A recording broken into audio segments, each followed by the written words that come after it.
Hi everybody. Moadim L'Simcha. Such a great greeting, isn't it? Moadim L'Simcha, it means it is a time to be happy. It's the greeting during Chol HaMoed of a Chag, because we're not in Yom Tov, but we're also not on a regular day. And just before we begin Yom Tov this evening, I thought it was important that I shared a message, because on the last day of Pesach, traditionally we recite the Yizkor service, where we commemorate those people who are no longer with us physically. This year we're not going to be able to do that in Shule. However, it is still most definitely permissible and encouraged to recite Yizkor when you are at home. So please, don't think that you're not able to have a Yizkor service in your home, in the comfort of your home, with whoever's there, or even if you're by yourself. Most definitely you should, and you can, and you're able to. One of my closest friends has a daughter who, from when she was a very little girl, used to greet people as they left with, I think, one of the most remarkable greetings, blessings. She used to say, "May you have beautiful memories." And what a great way, I think, to wish somebody goodbye. May you have great memories, beautiful memories. Traditionally, we are not supposed to have Yizkor services during this time because we're at a time of rejoicing, of being happy. But I think many people get confused and say that remembering somebody is a sad thing. I remember my dad, who's passed 15 years ago, with wonderful, happy memories. Obviously, I feel the pain of his absence acutely, particularly at times like this, over Pesach, etc. However, the notion of remembering is not always sad. And to have beautiful, happy memories of somebody, I think, is such a powerful, powerful idea. Yesterday, I had a wonderful experience. Yesterday morning, we had my school. I grew up in Durban, South Africa, and we had our 30th school reunion, end of school reunion. I still can't quite believe it. It seems in many ways to have gone in the blink of an eye, in many ways maybe not.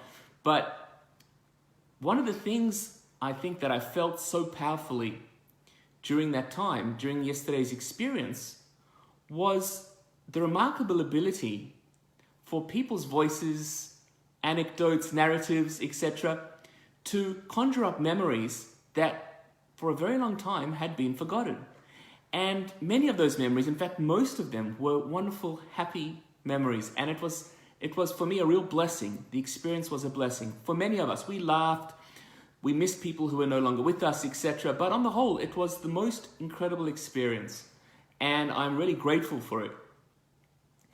So what I thought we would do today, rather than being sad, we would reflect on the memory of those people who are no longer with us and think of the happy times that we shared together by meditating on, I think, one of the most powerful of the Psalms, of the Tehillim, and that is Psalm 23. It's well known, it's internationally renowned across all religions.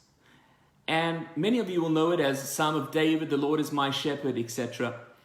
So why don't we have a look at the words, and then we're going to sing it together.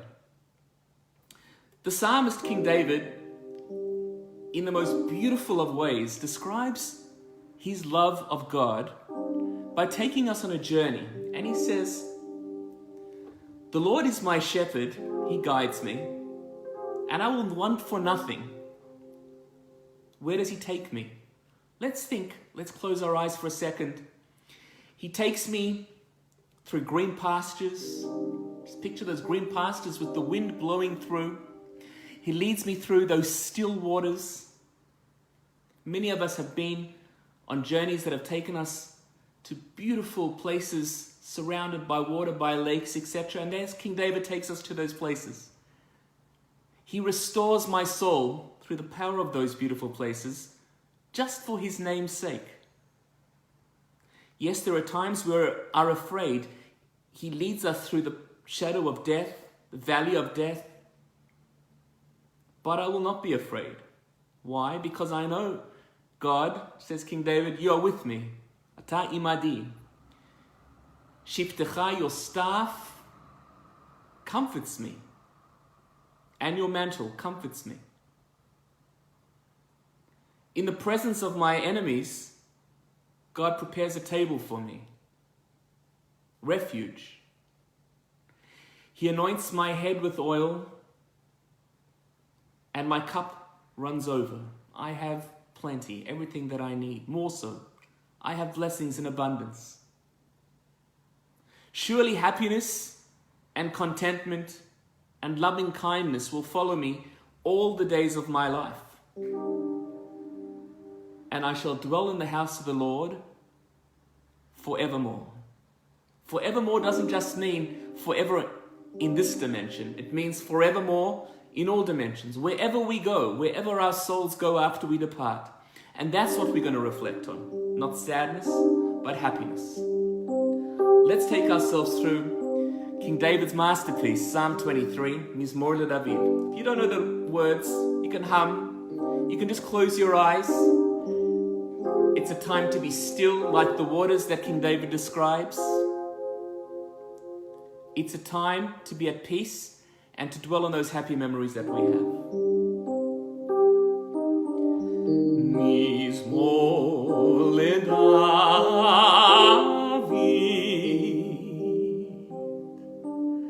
Adonai roi lo echsar.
Oh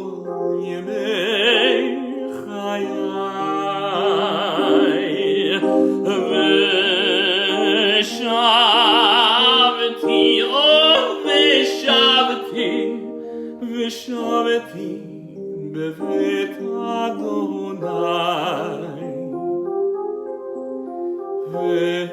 ושבתי בבית אדוני לאורך ימים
Chag Sameach, everybody, and may you have wonderful, wonderful memories.